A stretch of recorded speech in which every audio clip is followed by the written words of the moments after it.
student loan debt and my take on it? Keep watching to find out what I have to say about this very hot and controversial topic that is brand new to all of us. For those who don't know me, my name is Dr. Joe Burns. I talk to you about money mindset, money trauma, and the culture of money and how it affects us. So this topic this week has been very fascinating to watch Twitter. I love, side note here, I love watching Twitter and reading Twitter because it's like all the comments you get on like news articles and things like that, all in like one juicy place. I love reading through and just watching people's come aparts. And I mean, there's a lot of good information, people's perspectives on things and stuff like that. But it's very fascinating to watch. So this week is like, so we're not far out from President Biden talking about student loan forgiveness, right? And I'm definitely not going to get into the politics of all this in here. That's not what my channel's for.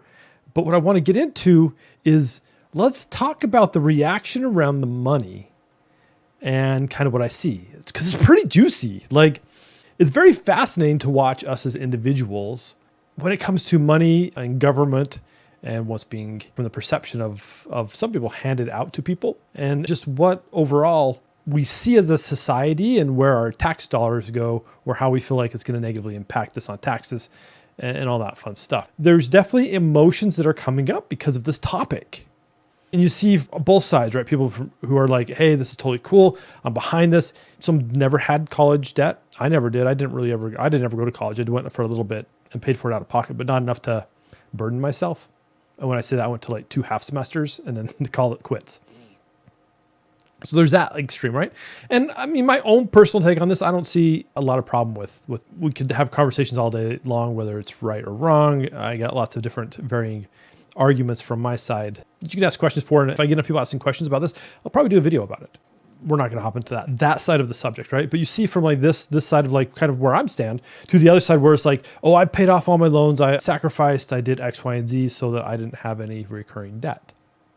And we can look at that. I would say both sides are valid, right? From my perspective about money and the mindset and the trauma piece and the cultural piece, there's a lot to unpack here. And we could spend a lot of time talking about that. But I want to use this video today to really break it down simplistically, right? I understand that there are a lot of ways we can go with this, and there's a lot to this conversation. Because really at the end of the day, is it really about the money?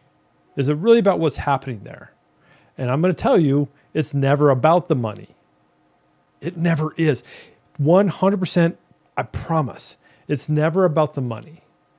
Whether when we're trying to generate income, when we're looking at programs like this, when we're looking at what we owe people, what people owe us, it's never about the money. So if it's not about the money, what is it about? So that's really one question I wanted you to ask yourselves today. When I'm looking at this, what category does this fall in? Is it a money mindset issue, right? Where I just can't wrap my head around the government giving out money to individuals or deferring these, right? Whichever way you want to look at it, to make the taxpayers pay for it, right? Because of how they're going to get rid of this debt, right? Because it exists, is yet to be seen, right? So there's that, right? What do we think about it? We have lots of strong arguments around all of it. But even at the money mindset perspective, that thought process, when we look at this conversation, I don't see a lot of that here. People aren't trying to really grasp the concept of what's happening and coming to terms with it. What I see is a lot of trauma response, right? A lot of emotions coming up because all the arguments are very emotional based. Go back and look at it from that lens and you'll see a whole different world. And it's very fascinating. It's just, I laugh because arguments like this and things like that happen like this really show where people are at. And it's not right or wrong. There's no right or wrong in this conversation ever. It's simply where we're at and what do we want to do about it? And more importantly, why? Why are we responding like this? But like I say, there's a lot of trauma around it. A lot of, the arguments I hear is like, well, I went to college, I took out student loan, I sacrificed, I paid it back. There are others who are out there saying, hey, I've been paying the interest all these years and actually owe more than what I started with. And I know people like this, right? People are looking for relief, right? I mean, one argument can be like, why should going to college really be a lifelong sentence of debt and servitude? Others are going to argue back against me saying, but if they just got a good job and paid it off and blah, blah, blah, like there's these arguments. But again, we have to look at the trauma response.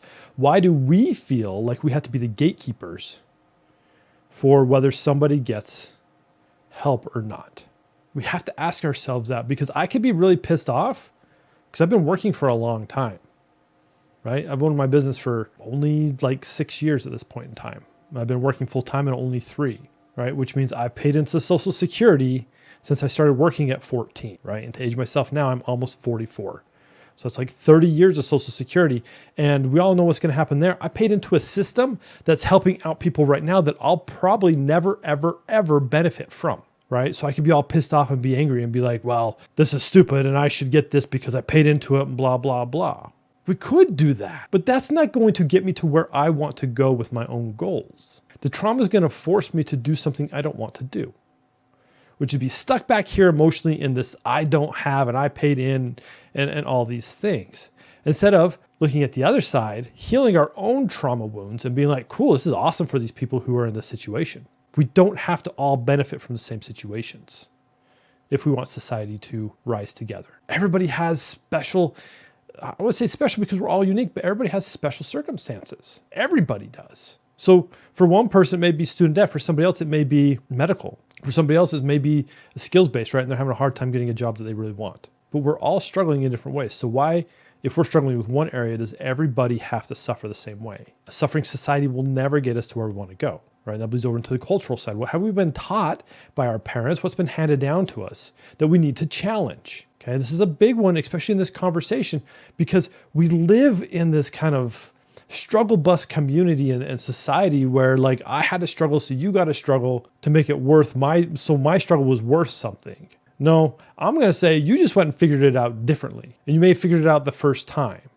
And then everybody else after you can figure it out easier. When you look at coaches and mentors, that's why they do. That's why we do what we do. Because we figured out the hard stuff.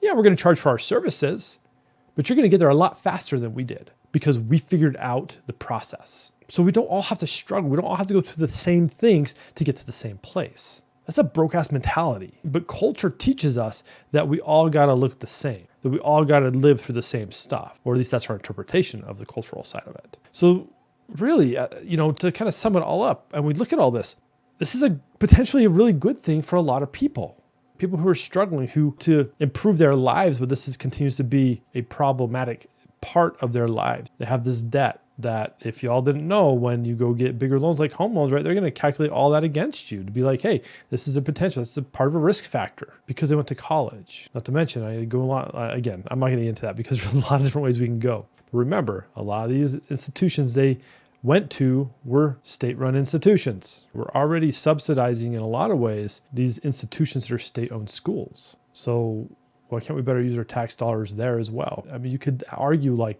1,000 different ways on this one, and that's okay for the outside external conversation. Have at it, argue, come back and talk to me about it, right? Comments. But what I really want you focusing on is what's the internal struggle? Why do you have the reaction you're having? That's going to tell you a lot about yourself, because the thing is, this is a polarizing conversation. That's why it's so fun. But what I do know is that if this is polarizing to you and you're having some heartache over it, then there's other things in your life that you already are struggling with that look similar that you don't feel like you have control over either. And so you may or may not be pushing against those as well. The thing I'm suggesting is we can always control how we respond to any situation. And that's where the true power lies. So challenge your thoughts around this, challenge the emotional trauma response around it, and definitely challenge culture. What do you want it to be? What do you want it to look like for you? What do you have control and power over that you can change? It could just be your attitude. It could be the way you view it. It could be the way you approach it. It could be the way that you want it to go forward. Do you get political if you wanted to on something like this? That's up to you. But at the end of the day, how do you settle yourself in a way that this money conversation isn't impacting your well-being? Because for a lot of you, it is. For a lot of you, you're really stressed out about this. And I see it. I see it on Twitter. Right? I'm not just like making things up here. I see the response from society about this. And it's the same response you see in a lot of things. Like the other thing I saw this morning too, is that the IRS was going to refund a bunch of late fees for people. And people have the same come apart, right? So whether it's student loans, late fees being taken off your taxes, things that are helping the people, right? If we look at some of the social programs that help people, we have the similar response. Now, the thing I'm going to call out here is we don't usually have this similar response. Some people speak up, but not like the same way. When you think of bank bailouts, car manufacturer bailouts, airline bailouts, right? All the other money being spent for large corporations, we don't get the same kind of frenzy around the emotion. So my question is, why for you? So answer that, like really answer that. And it's going to tell you where you're at and really give you an idea of what's next for you. So I'd love to hear about it. Let me know in the comments below your thoughts on this subject, because it's a good one. And it tells us a lot about ourselves and how we're feeling. And it's going to bring up some emotions that we can take care of, because that's just an indicator that there's something not healed or something that's out of alignment with us. So think about that. Challenge yourself and make a change, because the only thing you really have control over is yourself and the changes you make in your own internal space. So go get it done. And as you do that, your world will start to be a brighter place. So until next time, we'll see you later. Bye.